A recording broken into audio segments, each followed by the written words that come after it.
good morning. My name's Alexandria. I'm the founder of Queen of the Sun-Grown, where my goal is to bring you the best in organic and sustainable gardening education. Today, we are going to talk about worm bins. Now, why would you want to make a worm bin? Worm bins are a super simple, easy way to compost at home.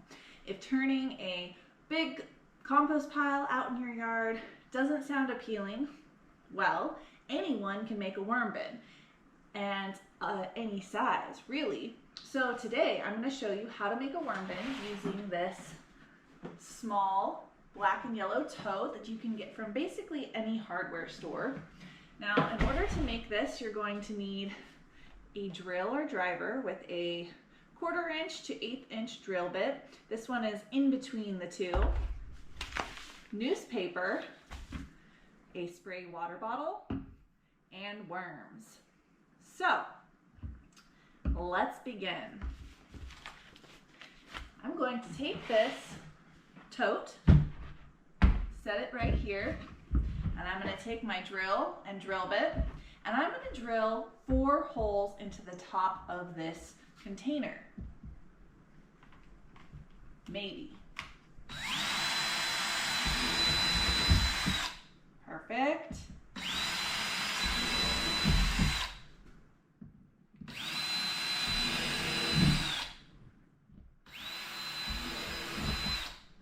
Now, the 4 holes on the top of this lid are going to allow air to come in. Now, we're going to flip it around, and we're going to drill 4 holes on the bottom.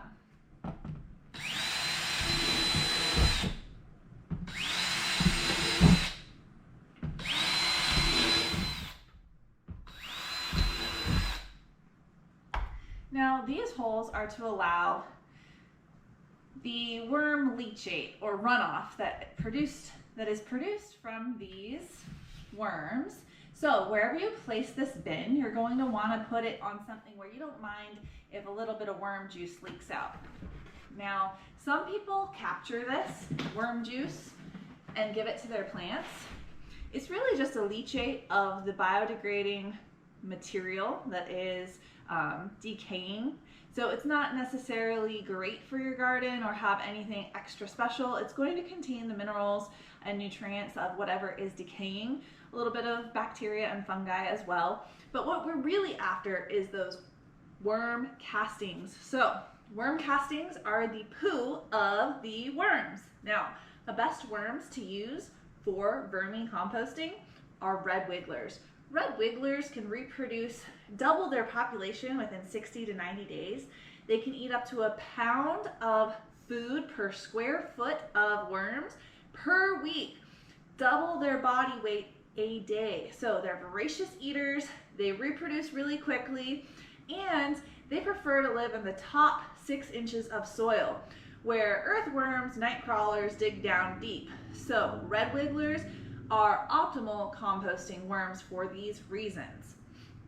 Now that we have our container drilled with air holes on top, worm juice drainage, we're going to actually add a couple more on the side. You don't want to add too many because worms are actually really good at escaping.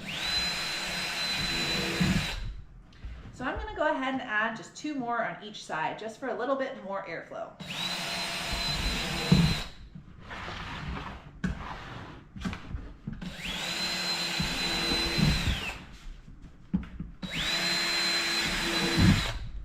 Perfect. Now that I have my tote ready, go ahead and take the lid off. We're going to add the newspaper. Now, the newspaper makes an excellent bedding for worms to get acclimated into their new home. You're going to want to go ahead and get some unglossed, matte, flat newspaper. Now, 99% of dye is soy-based, so it's okay. It'll easily degrade into your worm bin.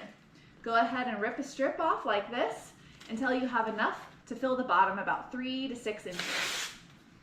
I've gone ahead and already done that, so you don't have to watch me strip newspaper. Now, take our bin and go ahead and fill it up. All right. Now now that we've got our non-gloss newspaper shredded about 1 inch or less thick, we're gonna go ahead and spray it. Now use a water bottle, just plain old tap water, spray in there, make sure it's nice and moist. Worms breathe through their skin, and they need it to be moist in order for them to do so. That's why you see worms crawling around on the cement after a rain, because they can move around and they can breathe with that moisture. So it's important when you make a worm bin to make sure it's always moist. You don't want it sopping wet, but always moist. Besides breathing through their skin, worms are fascinating. They have 7 hearts, they're hermaphrodites, yet they need another to reproduce. All right. Move that around to make sure that every piece is nice and moist.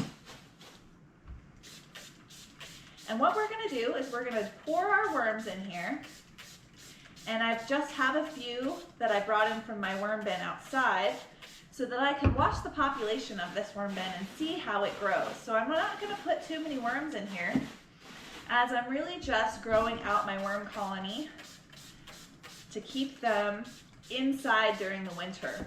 Now, the great thing about red wigglers is they can survive moderate temperature fluctuations. So from freezing temperatures to 100 degrees Fahrenheit, they can survive and keep on reproducing, although they prefer a nice 70 degrees, just like us. All right, we've got nice moist newspaper. We're gonna go ahead and dump our red wigglers in. Now look at this. I have them in burlap and he's already trying to crawl out. These guys are escape artists, so be aware of that. And that's why I don't like to make my worm too many holes on my worm bin. All right, so we're gonna go ahead and dump out this burlap sack.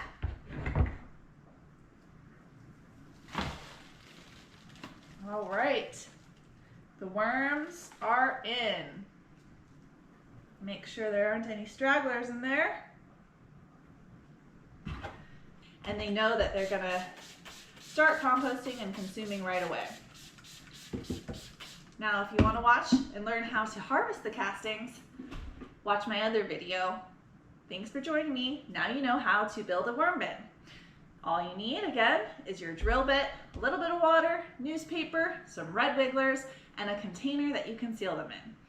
Let me know in the comments below if you try to make one for yourself at home.